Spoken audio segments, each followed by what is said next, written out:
Yasona Hamonangan Lauli lahir di Tapanuli Tengah pada 27 Mei tahun 1953. Beliau adalah anak pertama dari 6 bersaudara.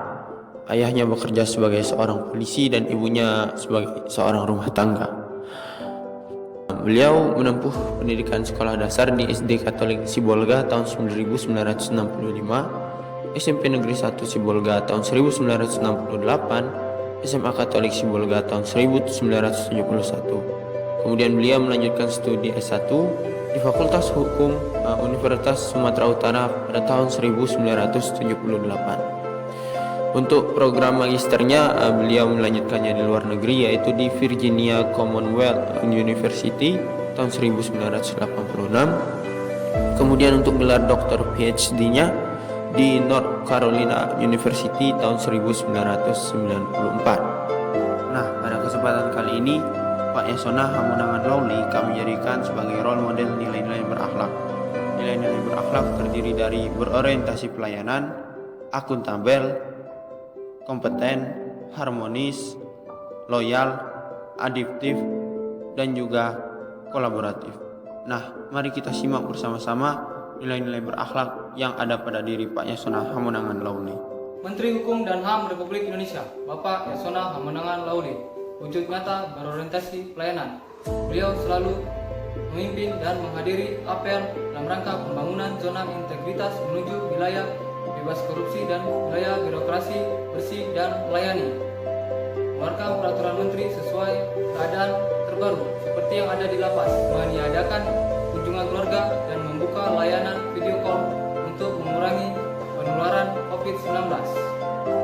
Selalu cepat tanggap dalam masalah yang terjadi di jajaran Kemenkumham RI, contohnya yang terjadi di Lapas Tangerang kebakaran tahun lalu. Beliau langsung bekerjasama dengan instansi terkait untuk menyelesaikan masalah tersebut sebagai wujud nyata memberikan pelayanan kepada keluarga warga binaan. Akuntabel Bapak Yasona Lauli adalah dengan bertanggung jawab terhadap jabatan yang diembannya. Salah satu contohnya saat kejadian kebakaran di Lapas Kelas 1 Tangerang. Bapak Yasona Lauli bertanggung jawab dengan menjenguk warga binaan yang menjadi korban kebakaran tersebut dan meminta tenaga medis untuk mengobati warga binaan tersebut dengan sebaik mungkin. Dalam hal kompetensi, banyak prestasi yang beliau torehkan selama menjabat menjadi menteri. Kerja keras, konsistensi, dan integritas mengantarkan beliau sebagai akademisi dan politisi yang mumpuni. Beliau mendapatkan kehormatan menjadi menteri di Kementerian Hukum dan HAM selama 2 periode, serta diangkat menjadi guru besar ilmu kriminologi di Perguruan Tinggi Ilmu Kepolisian. Salah satu prestasi yang beliau torehkan adalah membawa pulang Maria Pauline Lumowa, salah satu pelaku kasus pembobolan di Bank BNI pada tahun 2003. Core values yang keempat ialah harmonis. Bapak Yasona Hamonangan Lauli tentu menciptakan lingkup kerja harmonis, dibuktikan dengan pengalaman beliau dalam bekerja. Sudah banyak sekali jabatan yang dipegang beliau. Kalau seandainya tidak menciptakan lingkup kerja harmonis, tidak mungkin beliau kembali dipercayakan memegang jabatan tersebut. Lalu yang kedua, sebagai Menteri Hukum dan HAM, beliau membawahi 11 bidang kerja yang masing-masing mempunyai prioritasnya. Tentu ke-11 bidang kerja ini menciptakan lingkungan yang harmonis dalam bekerja sehingga bisa bersatu untuk melayani publik dengan baik. Kemudian yang ketiga, beliau mendapatkan penghargaan dari pemerintah Filipina, Ally of the Nations, karena beliau telah menjaga dan memperdulikan warga negara Filipina yang berada di Indonesia. Tentu ini merupakan salah satu bentuk menjaga keharmonisan antara negara tetangga di Asia Tenggara.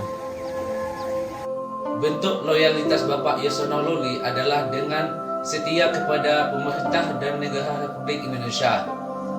Karena keloyalitas beliau, Bapak Yasona Lauli dipilih kembali menjadi Menteri Hukum dan Hak Asasi Manusia. Dalam hal adaptif, beliau selalu meminta jajarannya harus berinovasi dan adaptif dalam melayani publik. Kebijakan beliau dalam pelayanan publik di tengah pandemi COVID-19, khususnya di berbagai bidang, unit pelayanan publik terus diperbarui. Salah satu kebijakan dan inovasi di sektor imigrasi baru ini diluncurkannya layanan publik M-Paspor. Beliau membuat sebuah gerakan di lingkungan Kemenkumham berupa kredo "Ayo kerja kami pasti". Ayo kerja merupakan dorongan agar para pegawai selalu giat bekerja. Sementara kami pasti merupakan singkatan dari kami profesional, akuntabel, sinergis, transparan, serta inovatif. Pemerintah Indonesia pada tanggal 25 Januari tahun 2022 berhasil melakukan kerjasama ekstradisi antara Indonesia dan juga Singapura. Hal ini memungkinkan bahwa para penjahat-penjahat ataupun terpidana yang melarikan diri ke Singapura dapat dikembalikan lagi ke Indonesia.